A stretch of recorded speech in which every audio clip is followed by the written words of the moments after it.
Hello and welcome back to No Bullshit. Today we turn to talking about one of the most annoying and overly outspoken actors out there, especially for the Marvel Cinematic Universe. Mark Ruffalo has been ruffling some feathers this week. He's always posting something cringy or anti-Trump or pro-socialist or climate change alarmist or what have you. But this time, the hypocrisy has finally caught up with Marky, as many are rightfully calling him out for bashing the very system and economic freedom that made this dude ridiculously rich and famous. I'm of course talking about the system of capitalism and also free markets or free enterprise. These are the superior economic principles and systems that have made America and many other countries the richest and most prosperous in world history. Capitalism means our country's trade and industry are controlled by private owners for profit, rather than letting the state control everything like what most of the left-wingers are pushing for these days. A very stupid, silly, and terrible plan to follow, by the way, especially considering socialism and communism have terrible track records across the globe. I can't imagine why anyone would be able to take those systems seriously anymore. I mean, do we really want to become the next Venezuela? Thousands of people are fleeing from that country every day, desperately trying to escape their neoliberal, pro-socialist government, which has run that country down to the ground. I mean, there's a reason why there's literal caravans of people marching hundreds of miles just for the chance to try and sneak into our capitalist country. No one's trying to break in and take over socialist shitholes, that's for sure. And that's why it's so funny when airhead celebrities like Mark Ruffalo suggest we make America socialist too. There's people fleeing socialism to come to capitalist countries like America right now, and then they want to come here and make it socialist and shitty too? No, thank you. If you want to live in a socialist nation, just pack up your stuff and move to one. But obviously, champagne socialists like Ruffalo, they aren't going to do that because they're making millions of dollars here in America at jobs that would not be available in places like Venezuela at all. Before we get to the rest of today's story, let's first take a quick moment to check out our loyal sponsors at Raid Shadow Legends. Raid is one of the top 3 ranked RPGs on the Google Play Store, and it's just been nominated as a finalist for Google Play's Best of 2019 User's Choice Award. Very nice. The game is also crazy popular too, with almost 15 million downloads just in the last 6 months. So what is Raid exactly anyway? Well, it's an epic dark fantasy RPG video game done right. It's also a hero collecting turn-based video game with over 400 champions for you to collect and personally customize and enjoy. Just check out this cool roadmap that they've published. And the best part is, Raid is absolutely free to play, so why not give it a shot today? Some other extra cool features in the game include multi-battle auto mode, which sets battles to run on auto mode while you do something else. Also, there's new weekly tournaments and events that are a lot of fun to be a part of. So if you're interested, which you should be, go down to the description below this video and click on the special links. And if you're a new player, you will get 100,000 silver, 50 gems, 1 energy refill, and 1 free champion called the Executioner. These new rewards will only be available for the next 30 days. So with all that said, now's never been a better time to join the Raid Shadow Legends phenomenon. Thanks for your time today. And now back to the show. Let's not get too ahead of ourselves here though, and we don't want to talk about capitalism too much already. First, let's go back and check out the tweet that got this whole Mark Ruffalo situation started. A few days ago, Mark Ruffles Potato Chips tweeted this gem: "It's time for an economic revolution. Capitalism today is failing us, killing us, and robbing from our children's future." Okay, wow, a lot to unpack here already, especially for such a short statement. It's like the opposite of short but sweet. This is short but very, very sour. First of all, we don't need an economic revolution. The US and our economy and our job markets and pay rates and everything, we're doing extremely well. Sure, things aren't perfect here, they never are, but we're doing great regardless. And we certainly don't want to implement an inferior system like socialism. Mark Ruffalo himself can even attest for the success of a capitalist country like this, since this guy is worth around $30 million,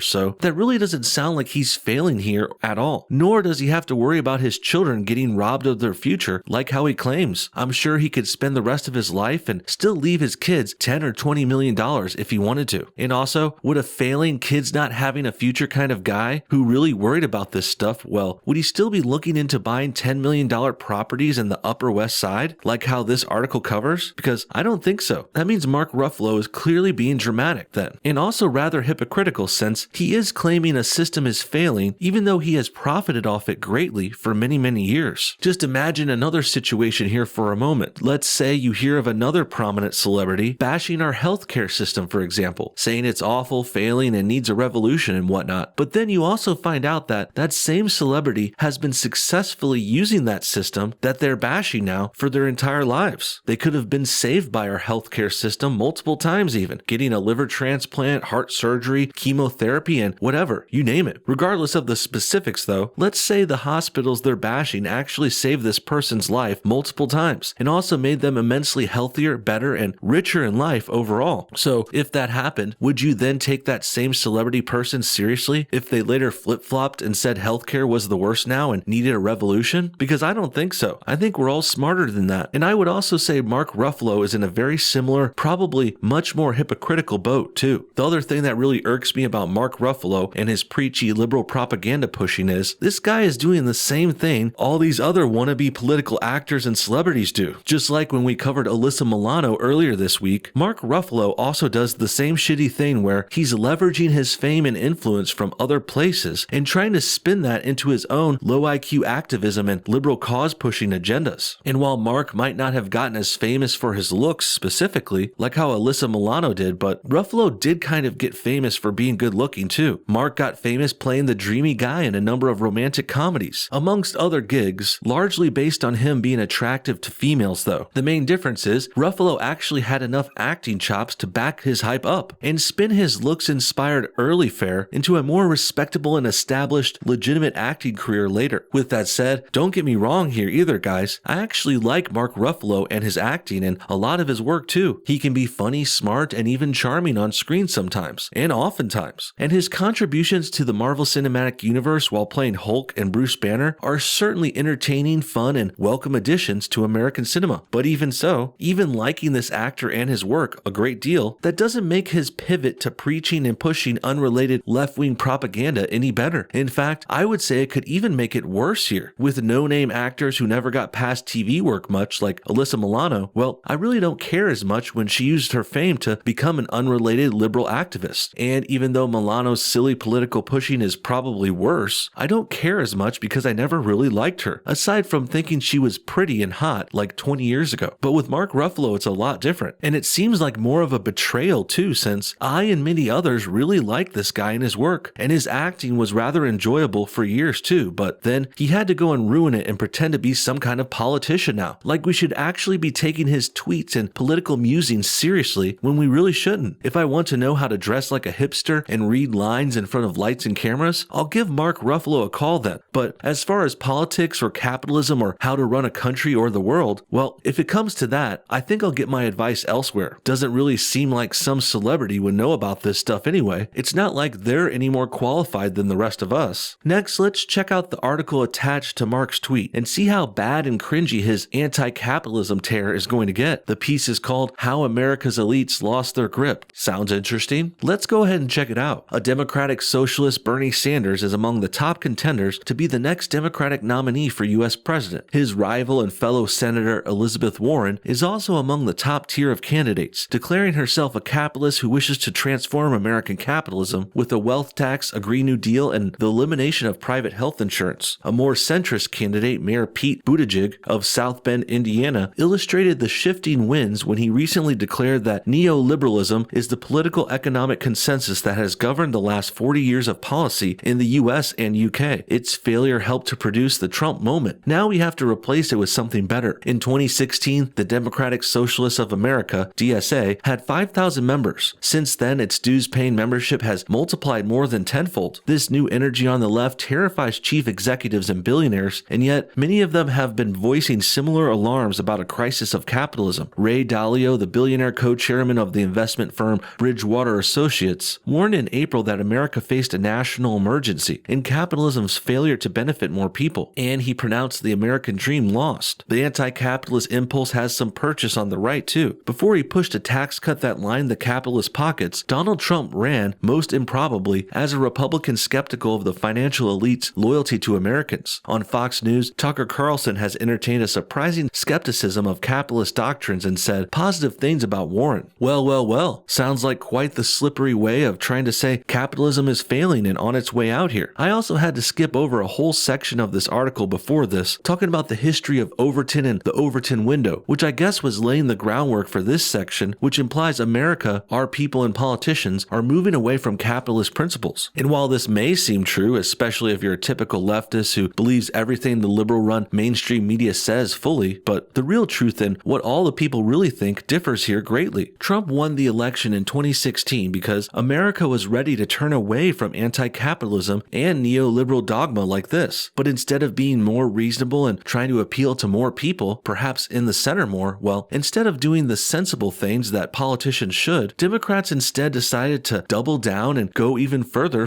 to the left, to the extreme. And that's the real reason socialism and pro-communist talk is on the rise out there. It's not because the greater majority of American people are for that, it's because the corrupt liberal politicians are, and the Democratic Party has been taken over by these radicals, who also have the backing of the press and television too, so they have been able to bolster up an appearance of being a populist, people-supported movement when really they're not. I mean, aside from listing off the opinions of a bunch of hack Democratic politicians here who will never be president, this article also tried to hype up the growing membership of the DSA, or Democratic Socialists of America, but they did it in a pretty misleading way, noting that they had 5,000 members in 2016 and then saying that increased by tenfold since then. But how much is tenfold and what does that even count as? Not only do most people not speak like this anymore, or maybe even some might not even understand tenfold completely, so there's that. And also, this article avoided saying the actual number specifically, which happens to be 5,000 times tenfold or times 10, which equals 50,000. And they avoided saying that number at the end because if they said 50,000, people would be more likely to realize that isn't that many people in the grand scheme of things for this country or politics. Keep in mind, we're in a country with 330 million people, 62 million of which voted for our current president, Donald J. Trump. So to suggest that a group with a relatively insignificant number of 50,000 is going to spur a movement that will end our country's almost 300 run using capitalism, well, that's a pretty large stretch to say the least. America loves a capitalist reckoning the way the NFL loves Colin Kaepernick, but it is having one anyway. And if this year that reckoning seemed to reach new intensity, it was because the economic precariousness, stalled mobility, and gaping social divides that have for years fueled the backlash now had an improbable sidekick: plutocracy itself and the win-win ideology that has governed the past few decades. This year, America's ultra elites seem to bend over backward to lend support to the idea that maybe the system they superintend needs gut renovating. As a political movement bubbled up to challenge their wealth and power, the elite's own misbehavior trickled down, and where the two met, ideas that once seemed unutterable started, to many, to sound like the future. I don't know about all that, dude. Sounds to me like you're a typical anti-capitalist liberal who really hates rich people too, even though this Times writer behind this, who tries to use too many big words to make himself seem smart, well, he's probably a rich person too. Mark Ruffalo is certainly very rich, so the fact that he's been tweeting this anti-rich people, anti-capitalism bullshit is rather ironic. And also, I actually do think that comparison made to Colin Kaepernick here, well, it does work, but it's definitely not for the reasons this author intended. We can assume this guy is bringing up Kaepernick in a positive light, as a way to imply the NFL is wrong for not hiring him, which is also implying that Kaepernick is good at football and worthy of a job there. This compares to anti-capitalism in the way the writer wants, because he thinks socialism is on the rise now, but as we went over before, it's really not. And really, since Colin Kaepernick's real story is much different than this liberal propaganda version, well, if you think about it actually, the real facts of this situation actually do line up with the facts about socialism. You see, really, socialism and Colin Kaepernick are very similar. Both are bad performers with terrible track records that render them poor fits for the systems and places they're being pushed into and trying to be accepted at. As I said earlier, implementing socialism is like saying you want your country to be like Venezuela, meaning poor and terrible and dangerous, and another socialist shithole that no one should be imitating. And with Colin Kaepernick, hiring him as your quarterback for your NFL team would be equally devastating to your group and your association, because Colin Kaepernick is not just bad at his sport, he's also a self-centered hater and not a team player either. It's also funny to notice that Colin Kaepernick is a hater of America as well, much like how many socialists hate this country too. And in turn, that's part of why the whole socialist system, it's really anti-American down to its core. What do you guys think? Is Mark Ruffalo right about hating on capitalism? Or should he keep his mouth shut since he made $30 million